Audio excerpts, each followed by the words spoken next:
Next topic है हमारा concentration terms. तो टोटल 10 कंसंट्रेशन टर्म्स को हम यहाँ पे डिस्कस करेंगे और ट्राई करेंगे कि इनसे रिलेटेड एक एक क्वेश्चन करें और इनमें रिलेशंस डेवलप करने का प्रयास करेंगे। इनमें क्या क्या रिलेशंस है और कौन सा टर्म किससे कैसे रिलेटेड है। अगर एक टर्म दिया है तो दूसरा टर्म हम कैसे कैलकुलेट करें। ठीक है, तो फर्स्ट जो कंसंट्रेशन टर्म है वो है मास परसेंट, सेकेंड है volume percent, mass to volume percent, molarity, molality, normality, formality, mole fraction, parts per million and parts per billion.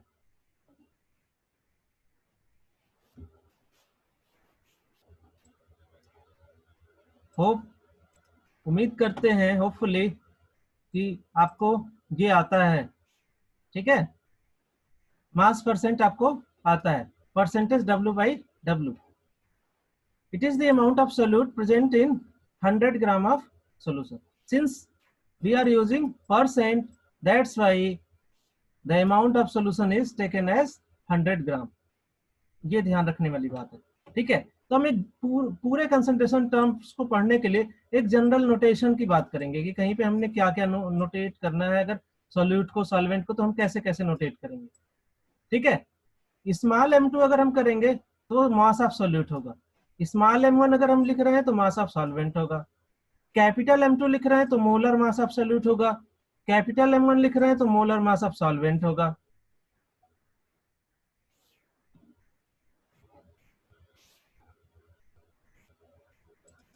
और N2 लिख रहे हैं तो मोल्स ऑफ सॉल्यूट होगा, N1 लिख रहे हैं तो मोल ऑफ सॉल्वेंट होगा। तो this is basically notation for whole concentration terms. यहाँ पे हम जिनकी भी बात करने जा रहे हैं।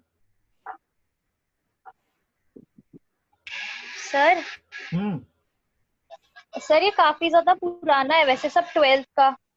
ये सर आपने पहले भी क्लास में पढ़ा रखी है चीज, प्लीज आगे चलो। तो इसको थोड़ा फास्ट फास्ट कर देंगे ना। ठीक है, इसलिए मैंने देखो जैसे क्लास में पढ़ाया था उससे थोड़ा सा हट के पढ़ा रहा हूँ। मतलब डायरेक्ट फार्मूला लिखा, समझा दो सर, बस डेफिनेशन वगैरह ये सब मत पढ़ो, बस ये सब न्यूमेरिकल समझा दो करके बस। चलो ठीक है, तो केवल फार्मूला और न्यूमेरिकल करा देता हूं मैं। डेफिनेशन तो एक लाइन की है, कोई बड़ी नहीं लिखी है। ठीक है, देखो percentage W by W can be formulated as weight of solute weight of solution into 100।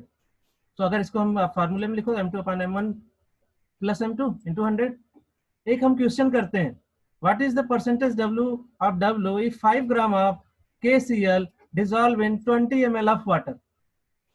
तो देखो वेट ऑफ सॉल्यूट M1 दे रखा है 5 gram, weight of solvent M2 दे रखा है 20 ml। Since density of water 1 होती है तो 20 ml will be equals to 20 gram. Percentage W by W calculate कर लो, 5 अपॉन 5 प्लस 20, ये हो गया 5 ग्राम upon 5 gram plus 20 gram into 100, ये हो गया 5 अपॉन 25। ठीक है, 25 से इसको कट कर दो आप, 25 4 टाइम्स जाएगा ये, और जैसे आप 4 को 5 में मल्टीप्लाई करोगे तो आ जाएगा 20%। क्लियर, बहुत इजी है।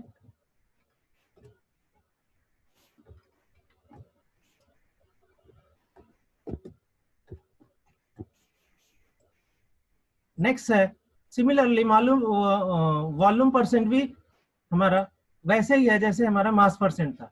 तो volume of solute upon volume of solution into 100। Clear, यहाँ से हम वॉल्यूम ऑफ सोल्यूट भी अगर निकालना चाहें तो हम परसेंटेज V बाई V से मल्टीप्लाई कर देंगे वॉल्यूम ऑफ सोल्यूशन और डिवाइड कर देंगे 100 से, ये भी हो जाएगा। ठीक है, चलो ये क्वेश्चन देखते हैं। Find percent volume by volume of solution when 20 ml of ethanol mix into 100 ml of water. Clear, तो 20 ml सोल्यूट हो गया, 100 ml वाटर में मिक्स कर दिए, तो टोटल कितना ml हो गया 25 प्लस 20 125, 25 डिवाइडेड बाई 125 इंटू 100, ये हो जाएगा आपका। अगर आप इसे क्रॉस कट कर दो तो ये हो जाएगा 25 on 25 एंड 25 5 जा 125, 5 से अगेन 100 को डिवाइड कर दो तो ये आ जाएगा 20%। ठीक है, ऐसे क्वेश्चन में आपको ये हो सकता है कि यहाँ पे वॉल्यूम ना देके आपको ग्राम दे दे तो आप अगेन डेंसिटी का फार्मूला यूज करोगे, density equals to mass upon volume, और डेंसिटी की मदद से आप इसका वॉल्यूम निकाल सकते हो। तो डेंसिटी ऐसे केसेस में हमें चाहिए।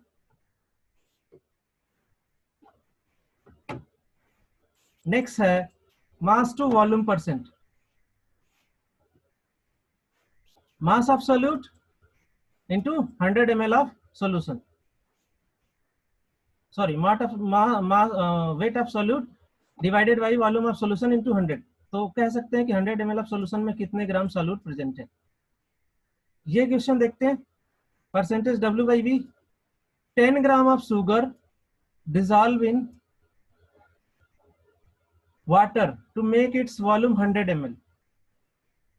ठीक है, तो हमने क्या किया कि पहले 50 ml वाटर लिया और उसमें शुगर डिजॉल्व किया और उसमें धीरे धीरे पानी मिला के पूरे वॉल्यूम का सोल्यूशन, सॉरी पूरे सोल्यूशन का वॉल्यूम हमने क्या कर दिया 100 ml। इन दैट केस 10 ग्राम अपने डिजॉल्व किया, वॉल्यूम 100 हो गया, डिवाइड कर दो, ये हो जाएगा 10 volume 10 W by V percent. Clear, mass to volume percent. Next है, अब यहाँ से हमारे जो इंपॉर्टेंट टॉपिक्स हैं वो आ रहे हैं बेसिकली। अब यहाँ से थोड़ा थोड़ा टफ होता जाएगा। टफ तो कुछ नहीं है, लेकिन थोड़ा सा मान के चलो कि ये जब हम मोल्स इंट्रोड्यूस कर देते हैं तो टफ होता है। देखो, number of moles of solute present in 1 litre of solution. 1 litre solution में कितने मोल्स प्रेजेंट हैं सॉल्यूट के, इसी को हम कहते हैं molarity. And molarity is the number of moles of solute upon volume of solution in litre. इसे हम moles of solute N2 by V litre. N2 को हम लिख सकते हैं M2 by capital M2 upon V in litre. M2 small M2 upon capital M2 into V, ये होता है लीटर में। सिंस इसको हमने 1000 से डिवाइड कर दिया तो आपका जो 1000 है वो चला गया ऊपर। क्लियर,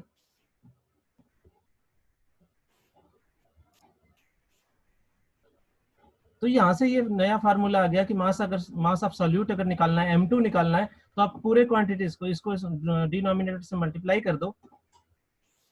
देखो, इसको इधर मल्टीप्लाई कर दो और इससे डिवाइड कर दो, तो ये हो जाएगा capital M M2 into V in ml divided by 1000।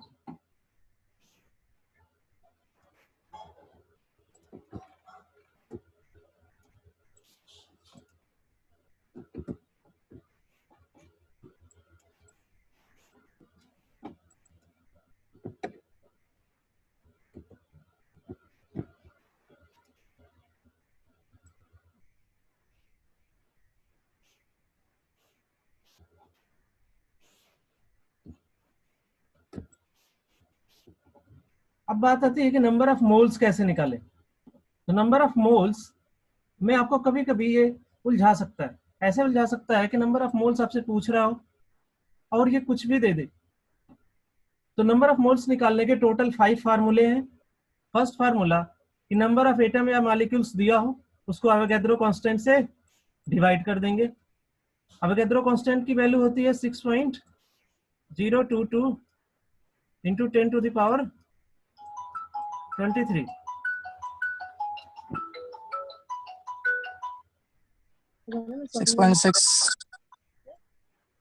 ठीक है, नेक्स्ट है mass upon molar mass.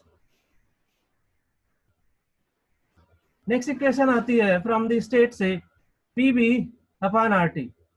P क्या है, प्रेशर है, RT गैस कांस्टेंट है, T is absolute temperature kelvin में, और V is the volume. Next definition आती है कि अगर नंबर ऑफ मोल्स निकालना है तो इटसेल्फ जो है मोलैरिटी का फार्मूला भी हम यूज करते हैं। मोलैरिटी क्या कहते हैं कि molarity equals to mole upon volume. तो यहाँ से जो है नंबर ऑफ मोल्स निकाल लेंगे तो हमें हो जाएगा M into V, molarity into volume, और वॉल्यूम किस में होगा लीटर में। एक और फार्मूला आता है VSTP, volume at standard temperature and pressure divided by 22.4 litre. तो these are the basic 5 formulas. With the help of these 5 formulas you can calculate the number of moles present in the system. Clear?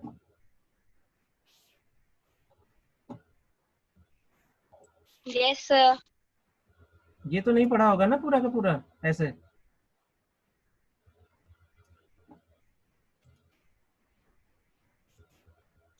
Next आता है हमारा molality. Molality is the number of moles of solute present in 1 kg of solvent. Moles of solute, weight of solvent in kg। तो हम इसे denote कर सकते हैं N/W। N को अगेन हम मोल्स को तोड़ देंगे, M2 by M, small m2 by capital M2। Mass of solvent in kg M1। अगर इसे ग्राम में कन्वर्ट करना है तो 1000 से डिवाइड कर देंगे, ये ऊपर चला जाएगा, तो आपका जो फार्मूला होगा मोलैलिटी का ये हो जाएगा small m2 by capital M2, small m2 into 1000 divided by capital M2 capital M1। ठीक है, अब ये कैपिटल M1 ग्राम में है, ये ध्यान देने वाली बात है। यहाँ से आप M2 भी निकाल सकते हो। क्वेश्चन देखते हैं।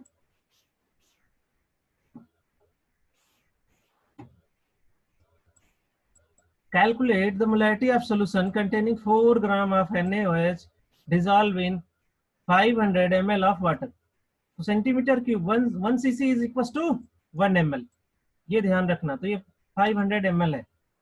अब यहाँ पे हम इसे कैलकुलेट कैसे करेंगे? मास ऑफ NaOH दे रखा है, मोलर मास 40 ग्राम होता है, ये तो सबको पता होना चाहिए। मोल्स निकालेंगे, मास अपान मोलर मास।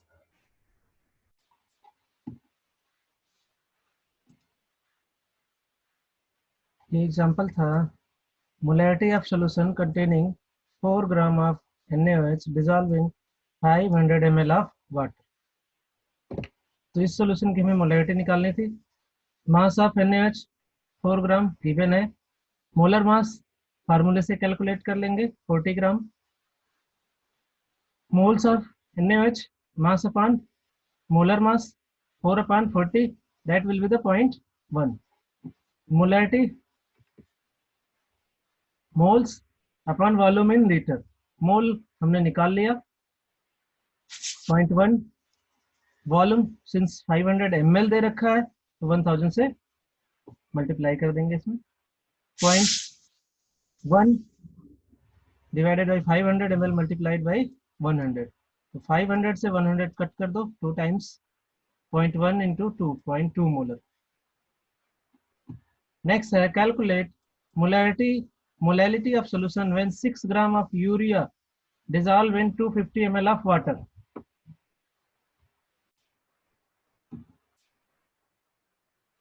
तो देखो नॉर्मेलिटी में थोड़ा सा ये ध्यान रखने वाली बात क्या है कि ग्राम इक्विवेलेंट है 1 लीटर ऑफ सोल्यूशन में, और मोलैलिटी में थोड़ा सा ध्यान देने वाली बात क्या थी, जो मोलैलिटी नंबर ऑफ मोल्स थे 1 kg ऑफ सॉल्वेंट में, मोलैरिटी में नंबर ऑफ मोल्स थे 1 लीटर ऑफ सॉल्यूशन में। तो तीनों में बेसिक डिफरेंस है और ये सबसे ज्यादा यूज होने वाले टर्म है।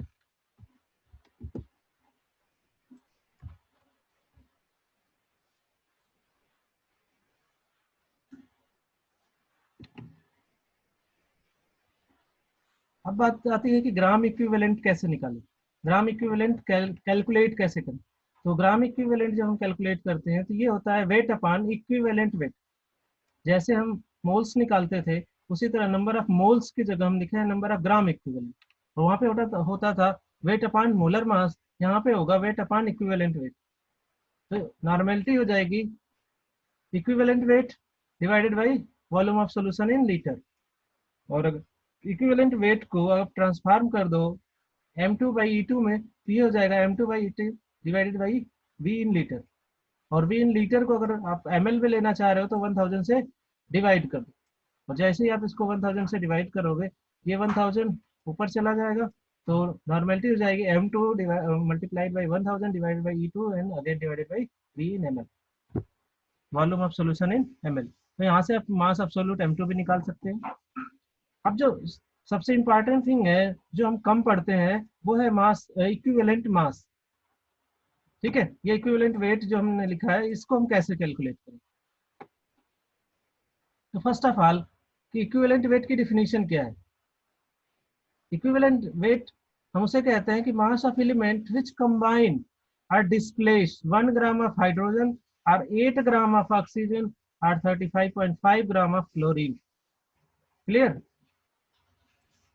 तो इसका बहुत बड़ा रोल है नॉर्मेलिटी को डिफाइन करने में, और जो इक्विवेलेंट होता है वो इक्विवेलेंट होता है वैलेंसी के हिसाब से।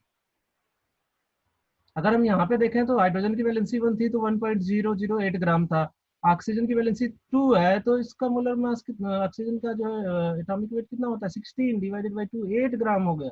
और क्लोरीन का अगेन वैलेंसी 1 है तो 35.5। तो हम यहाँ से एक फार्मूला दे सकते हैं कि जो equivalent weight of an element होगा वो होगा molar mass divided by its valency. Equivalent weight of acid की बात करें तो एसिड की जो वैलेंसी होती है या एसिड की रिएक्टिविटी वो किसके टर्म में मेजर की जाती है, बेसिसिटी के। तो ये इक्विवेलेंट वेट ऑफ एसिड हो जाएगा molar mass divided by basicity.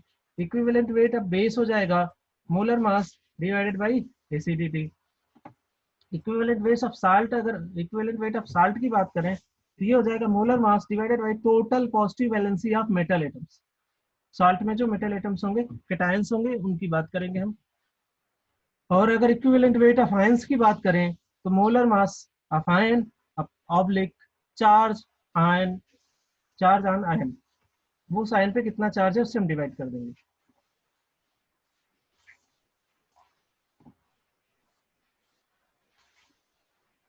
Next आता है कि अगर कोई species undergoing under reduction redox reaction, reduction and oxidation, तो अगर कोई रिडॉक्स रिएक्शन में पार्टिसिपेट कर रही है कोई स्पीसीज, अगर उसका हमें मोलर मास निकालना है तो हम क्या करेंगे, molar mass divided by change in oxidation number.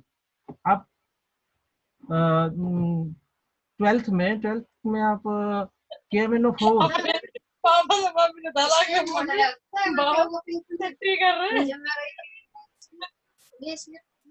Bharat mic बंद करो। भाई बच्चों की आवाज आ रही है।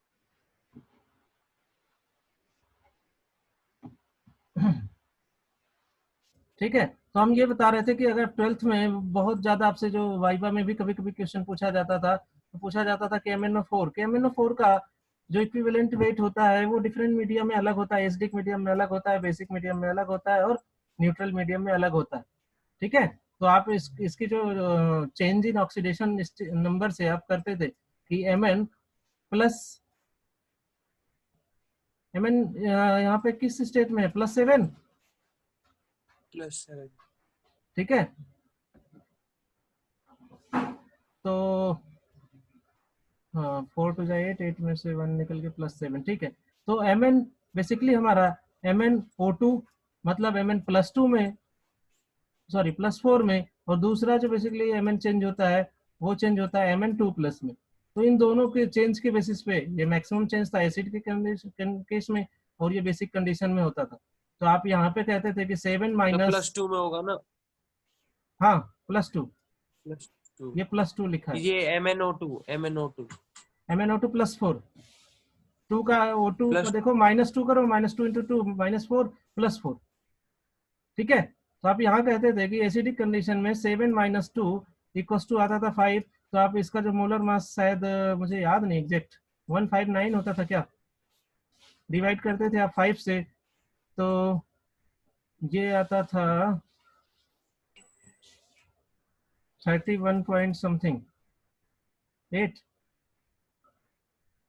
कुछ इतना ही, ठीक है। तो अगर ये 158 होगा तो थोड़ा सा चेंज हो जाएगा, 159 होगा तो चेंज हो जाएगा, ये देख लेना। तो आप ऐसे निकालते थे वहां पर, ये प्रैक्टिकल में बहुत ज्यादा पूछा जाने वाला क्वेश्चन था, ठीक है। तो हमने तो पूरा इक्विवेलेंट वेट हर एक स्पीसीज का बता दिया। अब हमारा जो कॉन्सेप्ट आता है नेक्स्ट आता है कि जो नॉर्मेलिटी है और मोलैलिटी है उनकी यूनिट में अगर चेंज करना है, नॉर्मेलिटी को मोलैलिटी में, मोलैलिटी को नॉर्मेलिटी में, तो हम कैसे चेंज करेंगे इसे हम देखेंगे। नॉर्मेलिटी को हम लिखते हैं M2 divided by E2, M2 × 1000 divided by E2 and volume of solution in ml, ठीक है। अभी आपने पढ़ा था नॉर्मेलिटी को, तो आप देखो नॉर्मेलिटी को हम ट्रांसफॉर्म कर रहे हैं। E2 को हम क्या लिख सकते हैं, E2 को हम लिख सकते हैं M2/x। ये x हमने कहाँ से लिया, तो ये जो नीचे सारे डिवीजन में फैक्टर्स थे, ये जो सारे फैक्टर्स थे, चाहे ये हो चाहे ये हो चाहे ये हो, इसको मैंने एक फैक्टर एज्यूम कर लिया। Late assume this is a one factor, क्योंकि ऊपर सब में मोलर मास है और नीचे वाला फैक्टर केवल चेंज हुआ है जो डिनोमिनेटर है। तो इसको हमने एज्यूम कर लिया, अगर एसिड के लिए तो बेसिसिटी, बेस के लिए तो एसिडिटी, एलिमेंट के लिए तो वैलेंसी एक्सेट्रा। तो अगर हम इसे एज्यूम कर ले x, तो ये हो जाएगा m/x, यही ना, कैपिटल M। सेम चीज को यहाँ पे पुट कर दो, ठीक है। यहाँ पे हमने सिंस सॉल्यूट के रेस्पेक्ट में बात किया है तो सॉल्यूट का मोलर मास m2/x हो गया, ठीक है।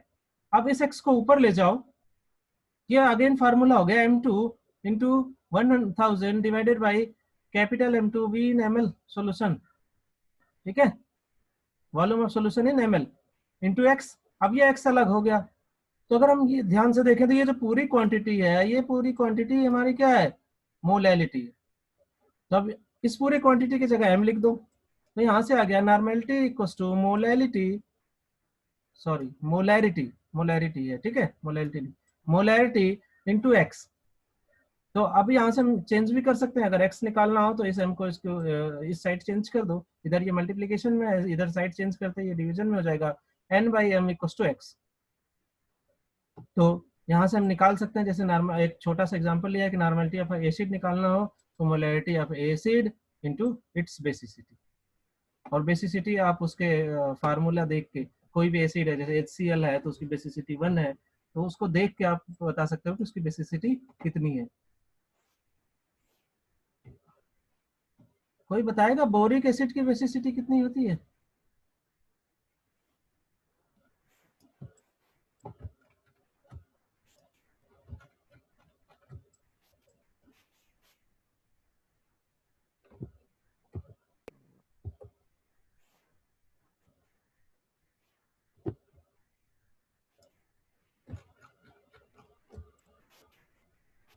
चलो, कभी कभी हमसे क्वेश्चन में पूछ दिया जाता है स्ट्रेंथ ऑफ सॉल्यूशन बताओ, ठीक है। तो स्ट्रेंथ क्या चीज होती है? स्ट्रेंथ ऑफ सॉल्यूशन होता है amount of solute present in gram. अगर हम जो है सॉल्यूट को ग्राम में रिप्रेजेंट करें और 1 लीटर सॉल्यूशन के रिस्पेक्ट में, तो उसी क्वांटिटी को हम कहते हैं स्ट्रेंथ ऑफ सॉल्यूशन, और इसकी यूनिट होती है ग्राम पर लीटर। 1 लीटर में कितने ग्राम सॉल्यूट प्रेजेंट है, तो इसको अगर हमें डिफाइन करना है तो हम कह सकते हैं wait of solute present in gram, volume of solution in litre. अगर यहाँ पे भी देखो, अगर आपका सॉल्यूशन का वॉल्यूम ml में दे रखा है तो आप यहाँ भी कह सकते हो कि जो ये वेट की बात कर रहे हैं ये हो गया W2 अपन वॉल्यूम ml, और 1000 से जब डिवाइड करोगे तो 1000 चला जाएगा ऊपर। आप ऐसे भी ट्रांसफॉर्म इसको कर सकते हो इस इक्वेशन को, ठीक है। नेक्स्ट टॉपिक आता है हमारा फॉर्मेलिटी, और ये थोड़ा सा इंपॉर्टेंट इसलिए है क्योंकि ये बहुत जगह पढ़ाया नहीं जाता, ठीक है, फॉर्मेलिटी नहीं बताया जाती। तो सबसे पहले ये देखेंगे कि अगर हमारे पास इतने कंसंट्रेशन टर्म्स थे तो फॉर्मेलिटी की जरूरत क्या पड़ी। अगर हम कुछ आयनिक कंपाउंड्स की बात करें, जैसे ये कंपाउंड्स हैं लाइक NaCl, Na2CO3 एक्सेट्रा की अगर हम बात करें, ठीक है, तो ये आयंस के रूप में एग्जिस्ट करते हैं, नॉट ए मॉलिक्यूल। इसका एग्जांपल ले लें कि अगर हम NaCl की बात करें तो जो NaCl है वो क्रिस्टल फॉर्म में, अगर हम मॉलिक्यूल की बात करें तो NaCl का एक क्रिस्टल जो बनता है उसमें जो कोऑर्डिनेशन नंबर होता है 6:6 का, उसके बेसिस पे अगर हम इसको मॉलिक्यूल के रिस्पेक्ट में रीअरेंज करें तो ये Na6Cl6 होगा, क्लियर। लेकिन सिंस हम इसको सिंप्लीफाई करके इसके फार्मूला को लिखते हैं NaCl, ठीक है, तो अगर हम मोलर मास के जगह फार्मूला मास लेते हैं इन आयंस में, तो वो जैसे हम नॉर्मेलिटी निकालते थे वैसे ही अब, सॉरी, जैसे मोलैरिटी निकालते थे वैसे ही अब ये फॉर्मेलिटी में कन्वर्ट हो जाएगा अगर हम मोलर मास के जगह फार्मूला मास ले तो, क्लियर। तो बेसिक डिफरेंस ये है कि अगर हम आयंस को ट्रीट कर रहे हैं तो वहां पे हमें फॉर्मेलिटी लेने की जरूरत पड़ती है। अब एक टॉपिक ये भी आता है कि फॉर्मेलिटी और मोलैलिटी क्या बराबर हो सकते हैं, तो जी हाँ, बराबर हो सकते हैं, ठीक है, अगर दोनों का ये जो एलिमेंटल कंपोजिशन का रेशियो है अगर सेम ही हो, जैसे Na1Cl1 आए तब तो इसका मोलर मास और फार्मूला मास भी दोनों क्या होगा, सेम ही होगा, ठीक है। तो जब molar mass formula mass same हो जाएगा तो फॉर्मेलिटी एंड मोलैरिटी सेम हो जाएगी। लेकिन अगर डिफरेंट है तो हमें उस केसेस में ऐसी स्पीसीज को लेना पड़ता है, ऐसे कंसंट्रेशन टर्म्स को लेना पड़ता है, ठीक है।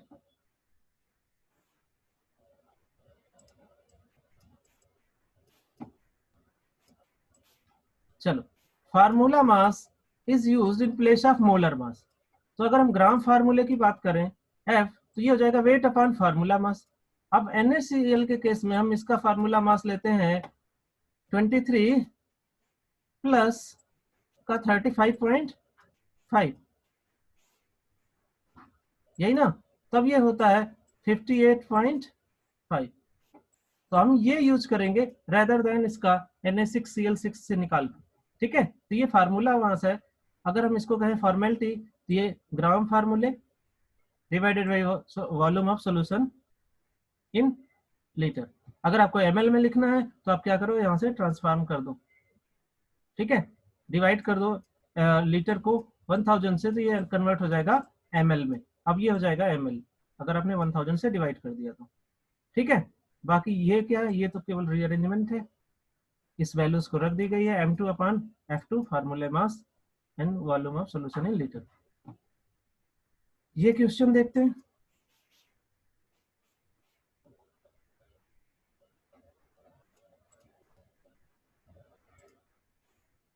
Calculate normality of solution when 9.8 gram of H2SO4 dissolved in 500 ml of water, ठीक है। तो मोलर मास ऑफ अगर H2SO4 की बात करें तो ये होता है 98 ग्राम। इक्विवेलेंट वेट की बात करें, अगर H2SO4 कितना बेसिक है बोलो, basicity, basicity of acid H2SO4 H2SO4 2 sir. हाँ, तो ये 2H प्लस देता है, दैट्स व्हाई इसकी बेसिसिटी 2 है। तो हमने क्या किया कि इक्विवेलेंट वेट निकालने के लिए मोलर मास को 2 से डिवाइड कर दिया, तो ये आ गया 49। क्लियर। अब ग्राम इक्विवेलेंट हमने कैलकुलेट कर लिया। ग्राम इक्विवेलेंट कैलकुलेट करने के लिए हमने यहाँ पे,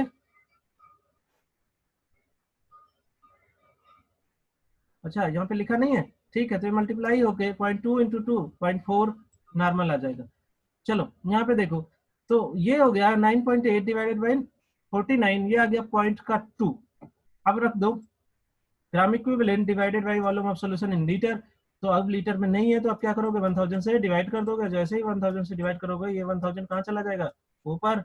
ये हो गया 0.2 डिवाइडेड बाई 500 ml इंटू 1000। अब इसे कट कर दो 1 टाइम्स, और ये हो गया 2 टाइम्स, तो 0.2 इंटू 2 0.4 नॉर्मल, ये छूट गया था, ठीक है। तो ये 0.4 नॉर्मल हो गया। नेक्स्ट है हमारा मोल फ्रैक्शन।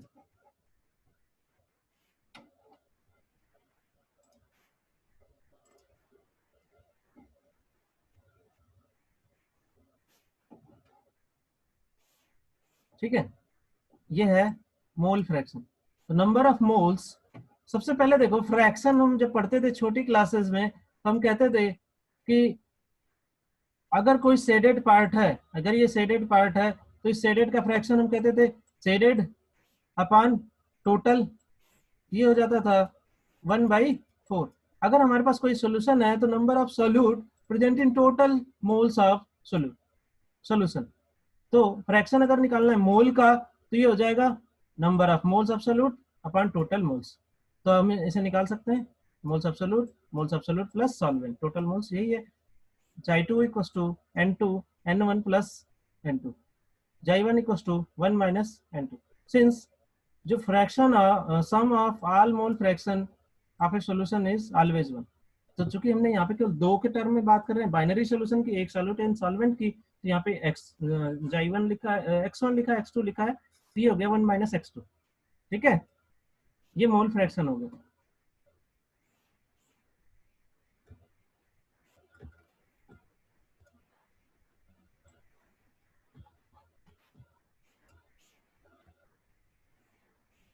नेक्स्ट है पार्ट्स पर मिलियन, ppm, ठीक है, ये हो गया ppm। तो अगर हम बहुत ही डाइल्यूट, जैसे कि हमें ट्रीट करना है, जो सिलेबस में हमारे लिखा गया है कि डाइल्यूट सॉल्यूशन की बात करेंगे, तो अगर वेरी डाइल्यूट सॉल्यूशन हो तो वहां पे हम ppm यूज करते हैं, ठीक है। अगर हमें कोई मोलैरिटी पढ़नी है, सपोज करो ऐसे पढ़नी है 0.000000000 तो हम क्या पसंद करते हैं, इसको ऐसे पढ़ने की बजाय हम पढ़ते हैं शायद ये ऐसे दे दो, 10 ppm कह दो, ज्यादा अच्छा है।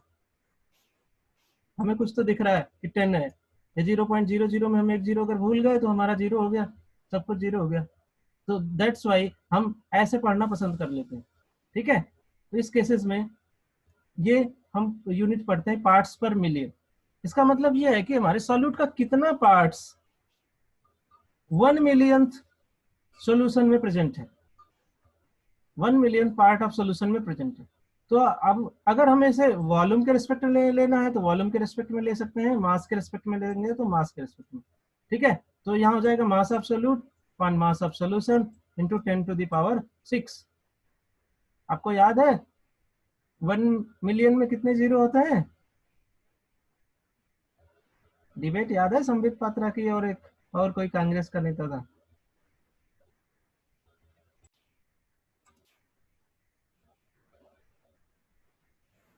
नेक्स्ट टर्म है हमारा बिलियन, ठीक है। तो बिलियन ये भी अगर डाइल्यूट, वेरी डाइल्यूट की जगह वेरी वेरी डाइल्यूट सॉल्यूशन आ जाए, जैसे स्पेशली अगर हम बात करें वाटर के कंटामिनेशन की, ठीक है। तो कंटामिनेशन जब वाटर में हम चेक करते हैं तो बेसिकली हम इन दो यूनिट्स का यूज करते हैं, पीपीबी और पीपीएम की, क्योंकि वहां पे जो कंटामिनेशन होता है बहुत ही कम लेवल पे होता है। कम लेवल पे इसलिए होता है कि जो जो हमारी अर्थ की लेयर्स होती है ना, जो अर्थ में जितने भी लेयर्स हैं, इन सारे से अगर वाटर फिल्टर कर करके परकोलेट करके जब ग्राउंड वाटर तक पहुंचता है तो बहुत ही कम इम्प्योरिटीज वहां जाके मिक्स होती हैं, और जब हम ड्रिल करके उसको पीने के लिए यूज करते हैं और उसकी हम क्वालिटी टेस्ट कराते हैं तो वो क्वालिटी कंटामिनेशन पीपीबी या पीपीएम के टर्म में ही मेजर की जाती है, ठीक है। तो ये भी क्वांटिटी वहां पे यूज की जाती है। देखो इसको हम डिफाइन कैसे करेंगे, number of parts of gram present in 1 billionth part of solution. तो mass of solute, mass of solution into 10⁹ तो बिलियन में कितने जीरो होते हैं? 1 पे 9 जीरो होते हैं। मिलियन में 1 पे 6 जीरो होते हैं। 1 0 0 0 0 0 0 ऐसा, ठीक है। नेक्स्ट है कि हमारे जो कंसंट्रेशन टर्म्स में जिनमें जिनमें वॉल्यूम आया है, ठीक है, वो सारा टर्म टेम्परेचर से रिलेटेड होगा।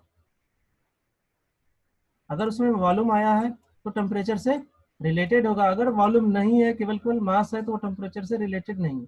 तो इसके बेसिस पे जो हमारी ये दो तरह की क्वांटिटीज हो जाती हैं, एक तो वो कंसंट्रेशन टर्म्स जो टेम्परेचर पे डिपेंड करती हैं, और दूसरे कंसंट्रेशन टर्म्स जो टेम्परेचर पे डिपेंड नहीं करती हैं,